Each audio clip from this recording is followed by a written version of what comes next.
हरे कृष्ण कृष्ण कृष्ण हरे हरे, हरे राम राम राम हरे हरे।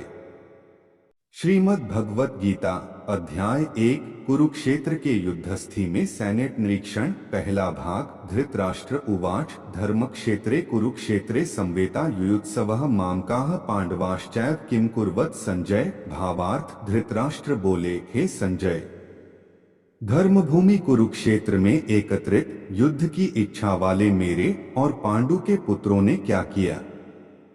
तात्पर्य। भगवद गीता एक बहुपठित आस्तिक विज्ञान है जो गीता महात्म्य में सार रूप में दिया हुआ है। इसमें यह उल्लेख है कि मनुष्य को चाहिए कि वह श्री कृष्ण के भक्त की सहायता से संवीक्षण करते हुए भगवद गीता का अध्ययन करे और स्वार्थ प्रेरित व्याख्याओं के बिना उसे समझने का प्रयास करे। अर्जुन ने जिस प्रकार से साक्षात भगवान कृष्ण से गीता सुनी और उसका उपदेश ग्रहण किया, इस प्रकार की स्पष्ट अनुभूति का उदाहरण भगवद गीता में ही है।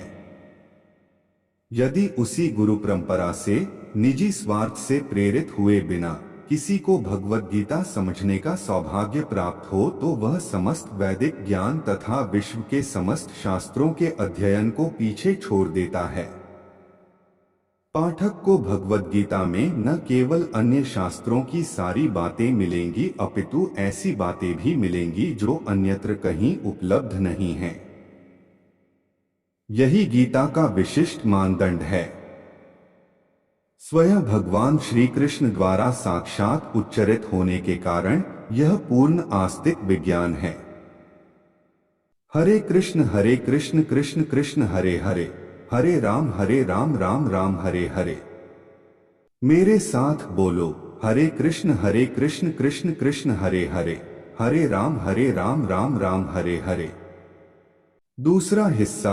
दृष्ट्वा तु पांडवानीकं व्यूढ़ दुर्योधनस्तदा आचार्य मुख संगमे राजा वचन मतरवीत। भावार्थ। संजय ने कहा, हे राजन, पांडुपुत्रों द्वारा सेना की व्यूहरचना देखकर राजा दुर्योधन अपने गुरु के पास गया और उसने ये शब्द कहे। तात्पर्य। धृतराष्ट्र जन्म से अंधा था, दुर्भाग्यवश वह आध्यात्मिक दृष्टि से भी वंचित था। वह यह भी जानता था कि उसी के समान उसके पुत्र भी धर्म के मामले में अंधे हैं और उसे विश्वास था कि वे पांडवों के साथ कभी भी समझौता नहीं कर पाएंगे क्योंकि पांचों पांडव जन्म से ही पवित्र थे। फिर भी उसे तीर्थस्थल के प्रभाव के विषय में संदेह था, इसीलिए संजय युद्धभूमि की स्थिति के विषय में उसके प्रश्न के मंतव्य को समझ गया। वह निराश राजा को प्रोत्साहित करना चाह रहा था। उसने उसे विश्वास दिलाया कि उसके पुत्र पवित्र स्थान के प्रभाव में आकर किसी प्रकार का समझौता करने नहीं जा रहे हैं। उसने राजा को बताया कि उसका पुत्र दुर्योधन पांडवों की सेना को देखकर तुरंत अपने सेनापति द्रोणाचार्य को वास्तविक स्थिति से अवगत कराने गया। यद्यपि दुर्योधन को राजा कहकर संबोधित किया गया है तो भी स्थिति की गंभीरता के कारण उसे सेनापति के पास जाना पड़ा। अतएव दुर्योधन राजनीतिज्ञ बनने के लिए सर्वथा उपयुक्त था, किंतु जब उसने पांडवों की व्यूहरचना देखी तो उसका यह कूटनीतिक व्यवहार उसके भय को छिपा न पाया। हरे कृष्ण कृष्ण कृष्ण हरे हरे, हरे राम राम हरे हरे। मेरे साथ बोलो, हरे कृष्ण कृष्ण कृष्ण हरे हरे, हरे राम राम हरे हरे। तीसरा भाग। पश्चैता पांडुपुत्राणामाचार्य महती चमूम व्यूढ़ा द्रुपद पुत्रेण तब शिष्येण धीनता। भावार्थ है, आचार्य, पांडुपुत्रों की विशाल सेना को देखें जिसे आपके बुद्धिमान शिष्य द्रुपद के पुत्र ने इतने कौशल से व्यवस्थित किया है। तात्पर्य। परम राजनीतिज्ञ दुर्योधन महान ब्राह्मण सेनापति द्रोणाचार्य के दोषों को इंगित करना चाहता था। अर्जुन की पत्नी द्रौपदी के पिता राजा द्रुपद के साथ द्रोणाचार्य का कुछ राजनीतिक झगड़ा था।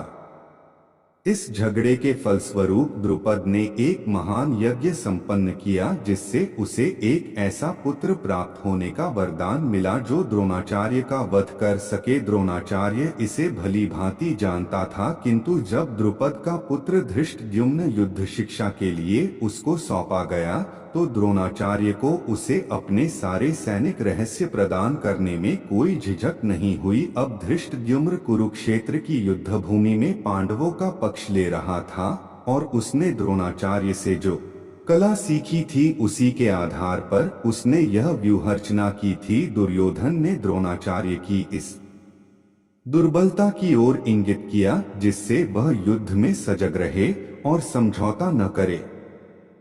इसके द्वारा वह द्रोणाचार्य को यह भी बताना चाह रहा था कि कहीं वह अपने प्रिय शिष्य पांडवों के प्रति युद्ध में उदारता न दिखा बैठे।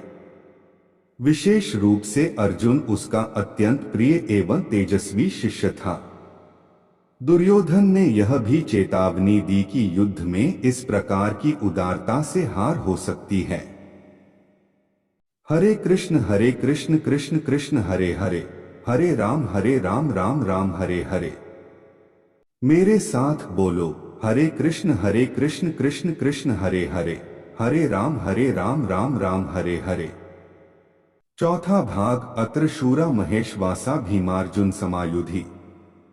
युयुधानो विराटश्च द्रुपदश्च महारथः। भावार्थ, इस सेना में भीम तथा अर्जुन के समान युद्ध करने वाले अनेक वीर धनुर्धर हैं, यथा महारथी युयुधान, विराट तथा द्रुपद।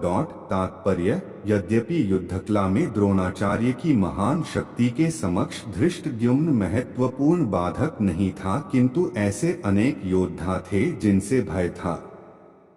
दुर्योधन इन्हें विजय पथ में अत्यंत बाधक बताता है, क्योंकि इनमें से प्रत्येक योद्धा भीम तथा अर्जुन के समान दुर्जय था।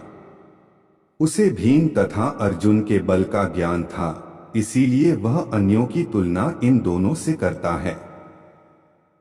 हरे कृष्ण कृष्ण कृष्ण हरे हरे, हरे राम राम राम हरे हरे। मेरे साथ बोलो, हरे कृष्ण कृष्ण कृष्ण हरे हरे, हरे राम राम राम हरे हरे। पांचवा भाग। धृष्टकेतुश्चेकितानः काशीराजश्च वीर्यवान्। पुरुजित कुंती भोजश्च शैब्यश्च नरपुंगवः। भावार्थ, इनके साथ ही धृष्टकेतु, चेकितान, काशीराज, पुरुजित, कुंती भोज तथा शैब्य जैसे महान शक्तिशाली योद्धा भी है। हरे कृष्ण कृष्ण कृष्ण हरे हरे, हरे राम राम राम हरे हरे। मेरे साथ बोलो, हरे कृष्ण कृष्ण कृष्ण हरे हरे, हरे राम राम राम हरे हरे।